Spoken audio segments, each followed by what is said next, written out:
अरे का भैया बनवारी। अरे कैसा राजू बड़ा मुंह न लटका के बैठा बाटा। अरे घर पे कोनो बात बात हो गया का?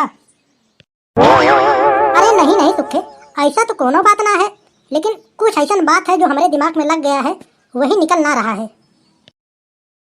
अरे ऐसा कौन सा बात है भैया बनवारी जो तुम्हारे दिमाग में चढ़ गया है? अरे बताओ, हम भी तो जाने।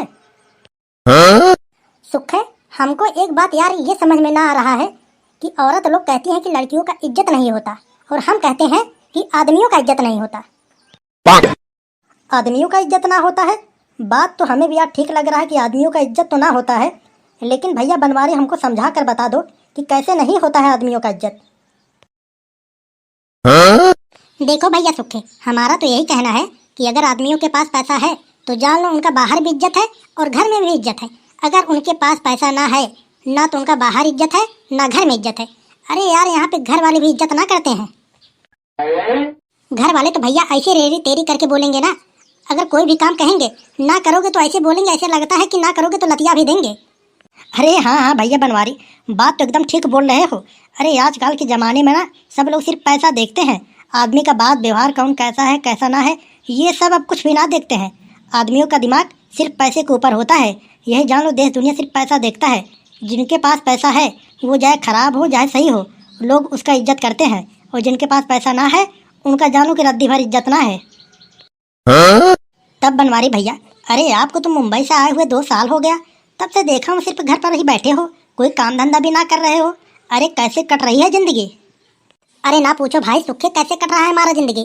अरे बहुत मुश्किलों में कट रहा है, इतने मुश्किलों में कट रहा है ना, मैं किसी को बता भी ना सकता हूँ। मैं तो कहता हूँ भाई कुछ काम धंधे चालू कर लो, ऐसे कब तक बैठे रहोगे? ऐसे बैठे बैठे जिंदगी थोड़ी ना कटेगी, कुछ करते रहोगे तो पैसा आता रहेगा तो काम भी अच्छा लगेगा। बात यार ठीक कह रहे हो सुखे, लेकिन समझ में ना आ रहा क्या करूँ क्या ना करूँ। अरे भैया बनवारी, हम तो सुने हैं यार कि तुम किसी के हाथ का लकीर देखकर उसकी भविष्यवाणी भी बता देते हो। अरे क्या ये बात सही है कि गलत है? अरे नहीं नहीं सुखे, ये बात ठीक है यार, ये बात अफवाह थोड़ी ना है। अरे हम किसी के हाथ का लकीर देखकर उसकी भविष्यवाणी बता लेते हैं। अरे हम तो बम्बई में यही 4-5 साल तो किए थे। अरे यही करते करते हमें इतना अच्छा नॉलेज हो गया है ना, हम किसी के हाथ देखकर उसका लकीर भी बता लेते हैं।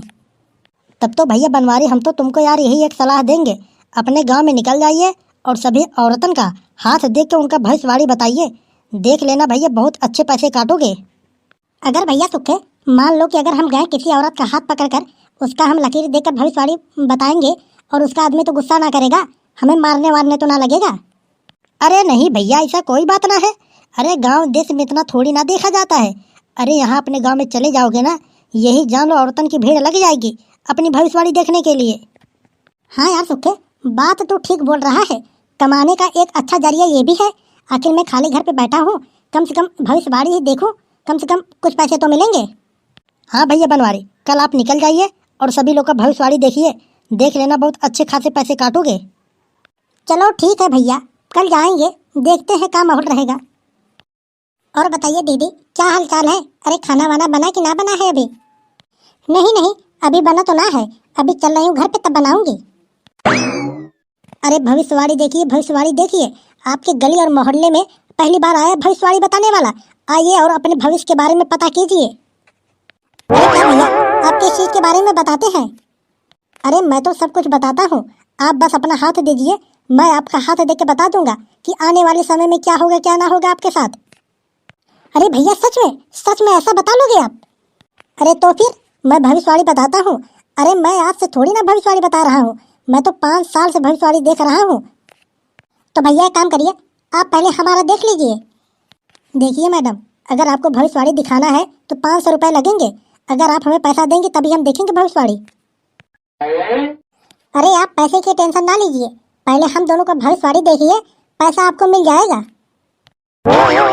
तो फिर ठीक है, लाइए हाथ देखूं। अरे मैडम, ये तो बहुत बड़ी खुशखबरी है, आपके जुड़वा बच्चे होंगे, देख लेना आप। क्या जुड़वा बच्चे होंगे? अरे हाँ हाँ, आपकी तकदीर तो बहुत अच्छे वाली कलम से लिखी गई है, आप जान लीजिए कि अपने पूरे जिंदगी में खुश ही खुश रहेंगी आप। अच्छा ठीक है, अब हाथ तो छोड़ दीजिए हमारा। अरे हाँ हाँ छोड़ दिया मैडम, छोड़ दिया। अरे भाई साहब हमारा भी बताइए देखकर। अरे फैलाइए, अपना भी हाथ फैलाइए आप। अरे आप भी बहुत भाग्यशाली हैं। यही जान लीजिए कि आपकी शादी जहाँ पर होगी बहुत अच्छे वाले घर मिलेंगे आपको, और आपका आदमी बहुत सीधा साधा रहेगा। यही जान लीजिए, आपका हर कहना मानेगा वो। क्या आप ये बातें सच बोल रहे हैं? अरे हाँ भाई, ये तो आपके भविष्यवाणी में लिखा है। मैं तो आपके हाथ का लकीर देखकर बता रहा हूँ। अब जाइए, दोनों लोग पैसे लेकर आइए, मैं यहीं पे खड़ा हूँ। हाँ हाँ, आप यहीं पे रहिए, मैं दोनों आ रही हूँ पैसे लेकर। ये बताइए कि मैं क्या सुन रही हूँ? अरे क्या सुन रही हो महारानी? अरे हमें भी तो बताओ, मैं भी तो जानूं। अरे मैं सुन रही हूँ कि बड़े ज्योतिषकार बन गए हो, गांव में टहल टहल कर सब औरतन का भविष्यवाणी बता रहे हो। अरे तुम समझ ना रही हो मेरी बात। अरे औरतन का भविष्यवाणी ना बताएंगे तो क्या आदमी का बताएंगे? अरे औरतन तो बेवकूफ होती ही हैं, उन्हीं लोग को बताना हमारे लिए ठीक है। और आदमी का अगर बताऊंगा ना, वो हमारे पीछे दो घुसा मार के ना पीठ लाल कर देंगे। अच्छा अच्छा, औरतन बेवकूफ होती हैं और तुम ही एक बड़े समझदार हो। अरे तुम मेरी बात कहाँ समझ रही हो? क्या भविष्यवाणी मैं फ्री में बताता हूँ का? अरे 500 रुपया लेता हूँ एक भविष्यवाणी बताने के लिए। आखिर घर पे बैठे रहता हूँ फोकट का, कम से कम गाँव में टहल लेता हूँ, उल्टा सीधा बताकर 500 रुपये कमा लेता हूँ। क्या दिक्कत है? हमसे बेमतलब का बात ना करो। भविष्यवाणी तुम बताने थोड़ी ना जाते हो, औरतन का हाथ पकड़ के बैठने जाते हो। अरे पापा पगला गई हो का? अरे ये क्या कह रही हो तुम? हमें ना बताइए, मुझे सब कुछ पता है आपकी नीयत कैसी है कैसी ना है। चुप मार से ये सब काम छोड़ दो, वरना बहुत बुरा हो जाएगा, मैं बता दे रही हूँ। मैं ये काम ना छोड़ सकता तो ना छोड़ सकता, आखिर घर बैठने से तो बढ़िया है। मैं जा रही हूँ। अगर आप गए अगर आज फिर किसी का भविष्यवाणी बताने, तो फिर समझ लीजिए क्या होगा, ये तो आपको पता ही है। अभी मोटकी को कौन समझाए।